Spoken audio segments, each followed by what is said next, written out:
ಪಟ್ಟಣದ ಶ್ರೀ ಚನ್ನಕೇಶವ ಸ್ವಾಮಿ ದೇವರ ಉತ್ಸವ ಭಾನುವಾರ ಸಂಭ್ರಮದಿಂದ ಜರುಗಿತು. ಕುರುಬ ಜನಾಂಗದ ಆರಾಧ್ಯ ದೈವ ಚನ್ನಕೇಶವ ಸ್ವಾಮಿ ದೇವರ ಉತ್ಸವದ ಅಂಗವಾಗಿ ಚನ್ನಕೇಶವ ದೇವಾಲಯದಿಂದ ರಂಗನಾಥ ಸ್ವಾಮಿ ದೇವಾಲಯದವರೆಗೆ ಅದ್ದೂರಿಯಾಗಿ ಪಲ್ಲಕ್ಕಿ ಉತ್ಸವ ನಡೆಯಿತು.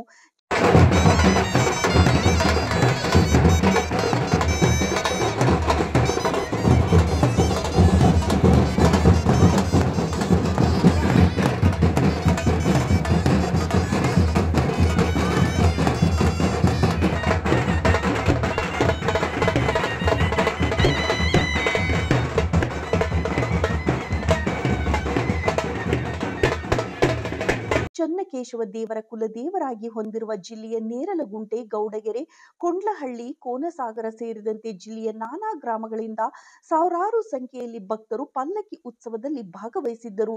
ಚನ್ನಕೇಶವ ಸ್ವಾಮಿ ಮೂರ್ತಿಯನ್ನು ಅಲಂಕೃತ ಪಲ್ಲಕ್ಕಿಯಲ್ಲಿ ಇರಿಸಿ ಪಟ್ಟಣದ ಪ್ರಮುಖ ತೇರು ಬೀದಿಯಲ್ಲಿ ಮೆರವಣಿಗೆ ನಡೆಸಲಾಯಿತು.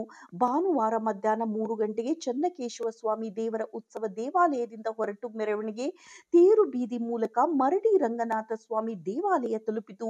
ಜಾನಪದ ಶೈಲಿಯ ವಾದ್ಯಗಳಾದ ಡೊಳ್ಳು ವಾದ್ಯಗಳು ಹಾಗೂ ಹರಿಕೆ ಹೊತ್ತ ನೂರಾರು ಮಹಿಳೆಯರು ಮೆರವಣಿಗೆಯಲ್ಲಿ ಭಾಗವಹಿಸಿದ್ದರು. ಕುರಿ ಪ್ರದಕ್ಷಿಣೆ, ಪಲ್ಲಕ್ಕಿಯ ಸುತ್ತ ಕುರಿ ಮರಿಗಳನ್ನ ಪ್ರದಕ್ಷಿಣೆ ನಡೆಸುವುದು ವಿಶಿಷ್ಟ ಆಚರಣೆ ಇಲ್ಲಿ ರೂಢಿಯಲ್ಲಿ ಇದೆ. ಮೆರವಣಿಗೆ ಪಾದಗಟ್ಟೆ ಪ್ರದೇಶಕ್ಕೆ ಬಂದಾಗ ನೂರಾರು ಕುರಿಗಳ ಹಿಂಡನ್ನು ಚನ್ನಕೇಶವ ಸ್ವಾಮಿ ಪಲ್ಲಕ್ಕಿ ಸುತ್ತ ಪ್ರದಕ್ಷಿಣೆ ಮಾಡಲಾಯಿತು. ಕುರಿಗಾಹಿಗಳು ಕುರಿಗಳನ್ನು ಒಂದಾದ ನಂತರ ಒಂದು ಎಳೆದು ತಂದು ಪಲ್ಲಕ್ಕಿ ಸುತ್ತ ಸುತ್ತಿಸಿದರು. ಮೊದಲು ನಿಧಾನವಾಗಿ ಸುತ್ತಿದೆ ಕುರಿಗಳು 2 ಹಾಗೂ 3ನೇ ಸುತ್ತಿನಲ್ಲಿ ವೇಗವಾಗಿ ಚಲಿಸಿದವು. ದೇವರ ಸುತ್ತ ಕುರಿಗಳು ಸರಾಗವಾಗಿ ಚಲಿಸಿದರೆ ಕುರಿಗಳಿಗೆ ದೇವರ ಆಶೀರ್ವಾದ ಲಭಿಸಿದಂತೆ ಎಂಬ ಭಾವನೆ ಕುರಿಗಾರರಲ್ಲಿದೆ ಎನ್ನುತ್ತಾರೆ ಕುರುಬ ಸಮುದಾಯದ ಹಿರಿಯರು. ಇದೇ ವೇಳೆ ಶ್ರೀ ಚನ್ನಕೇಶವ ಸ್ವಾಮಿ ದೇವಸ್ಥಾನ ಸೇವಾ ಸಮಿತಿಯ ಅಧ್ಯಕ್ಷ ಕಾಳಪ್ಪ ಮಾತನಾಡಿದರು. ಸುಮಾರು 500 ವರ್ಷಗಳ ಇತಿಹಾಸವುಳ್ಳ ಚನ್ನಕೇಶವ ದೇವಸ್ಥಾನ ನಮ್ಮ ಪೂರ್ವಜರ ಕಾಲದಿಂದಲೂ ಶ್ರೀ ಚನ್ನಕೇಶವ ಸ್ವಾಮಿಯ ಆರಾಧನೆಯನ್ನ ಮಾಡಿಕೊಂಡು ಬಂದಿದ್ದಾರೆ. ಅದರಂತೆ ನಾವು ಸಹ ಪ್ರತಿ ವರ್ಷ ಚನ್ನಕೇಶವ ಸ್ವಾಮಿ ದೇವಸ್ಥಾನದಿಂದ ಮರಡಿ ರಂಗನಾಥ ಸ್ವಾಮಿ ದೇವಸ್ಥಾನದವರೆಗೆ ಅದ್ದೂರಿ ಪಲ್ಲಕ್ಕಿ ಉತ್ಸವವನ್ನು ಆಚರಣೆ ಮಾಡಲಾಗುತ್ತದೆ ಎಂದರು. ಕುರುಬ ಸಮಾಜದ ಮಾಜಿ ಅಧ್ಯಕ್ಷ ಕಂಟಪ್ಪರ್ ಮುನಿಯಪ್ಪ ಮಾತನಾಡಿ, 6 ಶತಮಾನಗಳ ಹಿಂದೆ ಕುರುಬ ಮೂಲ ಸಂಸ್ಕೃತಿಯ ಪ್ರತೀಕರಾದ ಕುರಿಗಾಹಿಗಳು ಅನಂತಪುರ ಜಿಲ್ಲೆಯಿಂದ ಕುರಿಗಳನ್ನು ಮೇಯಿಸಿಕೊಂಡ ಹಳ್ಳ ದಾಟಿ ಬರುವ ಸಂದರ್ಭದಲ್ಲಿ ನಮ್ಮ ದೈವಿ ಸ್ತ್ರೀ ಒಬ್ಬಳು ನಾನು ಬರುತ್ತೇನೆ ಎನ್ನಲು, ಈ ಸಂದರ್ಭದಲ್ಲಿ ನಮ್ಮ ಕುಲದ ಹೆಣ್ಣು ಮಕ್ಕಳು ಯಾರಿದ್ದು ನಾನು ಬರುತ್ತೇನೆ ಎಂದು ಹೇಳುತ್ತಿರುವವರು ಎಂದು ಆಲೋಚಿಸಿ ಅದನ್ನು ಹಿರಿಯರಿಗೆ ತಿಳಿಸುತ್ತಾರೆ. ಹಿರಿಯರು ಆ ಸ್ಥಳಕ್ಕೆ ಬಂದು ಆ ಸ್ತ್ರೀಯನ್ನು ಕರೆಯಲು ಆಕೆ ಬರುವುದಿಲ್ಲ. ಆ ಸಂದರ್ಭದಲ್ಲಿ ರಾಮಬಾಣ ಬಂತು. ಅದು ಸಾಮಾನ್ಯ ಬಾಣವೆಂದು ಭಾವಿಸಿ ಅವುಗಳನ್ನು ಜೊತೆಗೆ ಕೊಂಡೊಯ್ಯುತ್ತಾ ಕುರಿಗಳನ್ನು ಮೇಯಿಸಿಕೊಂಡು ನಾಯಕನಹಟ್ಟಿ ಕೆರೆಯಂಗಳಕ್ಕೆ ಬರಲು ಅಲ್ಲಿ ಕುರಿಹಟ್ಟಿಗಳನ್ನು ನಿರ್ಮಿಸುವ ಸಂದರ್ಭದಲ್ಲಿ ಕಳ್ಳಿಯೊಂದಿಗೆ ಆ ಬಾಣವನ್ನ ಇಡಲಾಗುತ್ತದೆ. ಈ ಸಂದರ್ಭದಲ್ಲಿ ದೈವ ಕೃಪೆಯಿಂದ ಕುರಿಹಟ್ಟಿಗೆ ಬೆಂಕಿ ಬೀಳಲು ಇಡೀ ಕುರಿಹಟ್ಟಿ ಬೆಂಕಿ ಕೆನ್ನಾಲಿಗೆಗೆ ಆಹುತಿಯಾಗಲು ಆ ಬಾಣಗಳು ಮಾತ್ರ ಹಾಗೆ ಯಥಾಸ್ಥಿತಿಯಿಂದ ಇತ್ತು. ಇದರಿಂದ ದಿಗ್ಭ್ರಾಂತರಾದ ಪೂರ್ವಜರು ಜ್ಯೋತಿಷ್ಯವನ್ನ ಕೇಳುತ್ತಾರೆ. ಇದು ಸಾಮಾನ್ಯ ಬಾಣಗಳಲ್ಲ, ದೈವ ಕೃಪೆ, ಸಾಕ್ಷಾತ್ ತಿರುಪತಿ ತಿಮ್ಮಪ್ಪನೇ ಒಲಿದಿದ್ದಾನೆ. ಗೌಡ್ರು ಕುರುಬರ ವಂಶಸ್ಥರಾದ ನೀವು ಇಲ್ಲಿ ದೇವಾಲಯಗಳನ್ನು ನಿರ್ಮಿಸಿ ಪೂಜಿಸಿ ಎಂದು ನಮ್ಮ ಪೂರ್ವಜರು ಹಟ್ಟಿ ಮಲ್ಲಪ್ಪ ನಾಯಕ ಸಂಸ್ಥಾನದಲ್ಲಿ ಜಾಗ ಪಡೆದು ದೇವಾಲಯ ನಿರ್ಮಿಸಿ ವರ್ಷಕ್ಕೊಮ್ಮೆ ದಸರಾ ಹಾಗೂ ದೀಪಾವಳಿಯಲ್ಲಿ ಪಲ್ಲಕ್ಕಿ ಉತ್ಸವ ಆಚರಿಸಿದ ನಂತರ ಬದಲಾಗುತ್ತದೆ ಎಂದು ಮಾಹಿತಿ ನೀಡಿದರು. ದೀಪಾವಳಿಯಲ್ಲಿ ಪಲ್ಲಕ್ಕಿ ಉತ್ಸವ ಆಚರಿಸಿದ ಬರಲಾಗುತ್ತದೆ ಎಂದು ಮಾಹಿತಿ ನೀಡಿದರು. ಈ ಸಂದರ್ಭದಲ್ಲಿ ಚನ್ನಕೇಶವ ಸ್ವಾಮಿ ದೇವಸ್ಥಾನ ಸೇವಾ ಸಮಿತಿಯ ಉಪಾಧ್ಯಕ್ಷ ಗುರುಸ್ವಾಮಿ, ಕಾರ್ಯದರ್ಶಿ ಕೆ ತಿಪ್ಪೇಸ್ವಾಮಿ, ನಿರ್ದೇಶಕರಾದ ಮಂಜುನಾಥ್, ಡ್ರೈವರ್ ತಿಪ್ಪೇಸ್ವಾಮಿ, ಸೋಮಶೇಖರ್, ಮಾಜಿ ಅಧ್ಯಕ್ಷ ಪಾಲಾಕ್ಷಿ, ನಾಗಣ್ಣ, ಆರ್ ತಿಪ್ಪೇಸ್ವಾಮಿ, ಗೌಡಗೆರೆ ರಂಗನಾಥ್ ಸೇರಿದಂತೆ ಶ್ರೀ ಚನ್ನಕೇಶವ ಸ್ವಾಮಿ ದೇವಸ್ಥಾನ ಸಮಿತಿ ಹಾಗೂ ಭಕ್ತಾದಿಗಳು ಇದ್ದರು. ವರದಿ ಕೆಟಿ ಓಬ್ಳೇಶ್, ನಲಗೇತನಹಟ್ಟಿ.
ದೇವಸ್ಥಾನದ ಅಧ್ಯಕ್ಷರು ಕಾಳಪ್ಪ. ಇದು ಸುಮಾರು 550-600 ವರ್ಷದಿಂದ ಇತಿಹಾಸವುಳ್ಳ ಚೆನ್ನಕೇಶವ ಸ್ವಾಮಿ ದೇವಸ್ಥಾನ. ಇದು ಹಿಂದಿನಿಂದನೂ ಈ ಬಾಯಿ ಬೀಗ, ಆಮೇಲೆ ಪಲ್ಲಕ್ಕಿ ಇದರಿಂದ ಉತ್ಸವ ಊರಾಳಿಂದ ಬಲ್ದಿಗುಡಿವರೆಗೂ ಬರುತ್ತೆ. ಇಲ್ಲಿಂದ ದಾಸೋಹ ಮುಗಿಸ್ಕೊಂಡು ಸಾಯಂಕಾಲ 6:30-7 ಗಂಟೆಯಿಂದ ಊರಾಗ ಭೂತರಾಜರ ಕುಣಿತದಿಂದ ಮೆರವಣಿಗೆ ನಡೆಯುತ್ತೆ. ಸುಮಾರು 9:30-10 ಗಂಟೆವರೆಗೂ ಊರಲ್ಲಿ ಬೀದಿಯಲ್ಲಿ ಮೆರವಣಿಗೆ ಆಗುತ್ತಾ. ಭಾಳ ಐತಿಹಾಸಿಕ ಮೆರವಣಿಗೆ ಆಗುತ್ತೆ. ಸುಮಾರು 3-4 ಸಾವಿರ ಜನ ಸೇರ್ತಾರೆ. ಭಾಳ ಆಮೇಲೆ ಕುರಿ ತಿರುಗುತ್ತೆ ಪಾದಗಟ್ಟೆ ಹತ್ರ. ಅದು ಹಿಂದಿನಿಂದ ಸುಮಾರು ಈ ಸ್ಥಾಪನೆ ಆದ ಕೆಲಿಗೂ ಈಗ ನಾವು ಬುಡಕಟ್ಟು ಕುರುಬರಲ್ಲಿ ಹಲವಾರು ಬುಡಕಟ್ಟು ಜನಾಂಗಗಳಿದ್ದಾವೆ.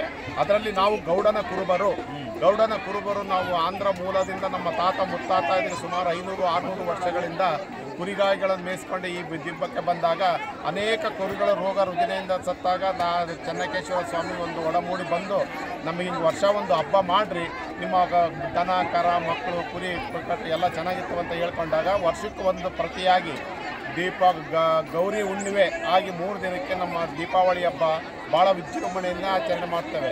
ಅದರಂತೆ ನಾವು ಮಾತು ಕೊಟ್ಟಂತೆ ಭೂತರಾಜರಿಗೆ ನಮ್ಮ ಕುರಿ ಕೋಳಿ ರೋಗ ಬರ್ದಂಗೆ ಅವಕ್ಕೆಲ್ಲ ವರ್ಷಕ್ಕೊಂದು ಸರಿ 10-15ರಿಂದ ಮರಿಗಳನ್ನು ಕಡಿದು 12 ಗಂಟೆ ಬೆಳಗಿನ ಜಾವ 5 ಗಂಟೆ ಒಳಗೆ ಅವಕ್ಕೆ ಭೂತ ಆಹಾರವನ್ನು ಕೊಟ್ಟು ನಮಗೆ ದೇವರಿಗೆ ಕಾಪಾಡಲಿ ಅಂತ ಹೇಳಿ ಈ ಹಬ್ಬವನ್ನು ವಿಜೃಂಭಣೆಯಿಂದ ಆಚರಣೆ ಮಾಡ್ತೇವೆ. ಈ ದೇವಸ್ಥಾನದ ಮುಖ್ಯ ಭಕ್ತಾದಿಗಳಂದರೆ ನಮ್ಮ ಹೆಣ್ಣುಮಕ್ಕಳು. ನಮ್ಮ ಮನೆಯಿಂದ ಹೋಗಿರ್ತಕ್ಕಂಥ ಹೆಣ್ಣುಮಕ್ಕಳೇ ಈ ದೇವಸ್ಥಾನಕ್ಕೆ ಬಹಳ ಭಕ್ತಾದಿಗಳು. ಅವರು ಅನೇಕ ಕಾಣಿಕೆಗಳನ್ನು ಕೊಟ್ಟು ಈ ದೇವಸ್ಥಾನದ ಬಹಳ ವರ್ಷ ಪ್ರತಿ ಇನ್ನೂ ವಿಜೃಂಭಣೆಯಿಂದ ನಡೀತಾ ಇದೆ. ಇದೇ ರೀತಿ ವಿಜೃಂಭಣೆಯಿಂದ ನಡೀಲಿ ಅಂತೇಳಿ ಆ ಪರಮಾತ್ಮ ನಮಗೆ ಒಳ್ಳೇದು ಕೊಡಲಿ ಅಂತ ಹೇಳಿ ಈ ಸಂದರ್ಭದಲ್ಲಿ ಮಾತು ಹೇಳಲು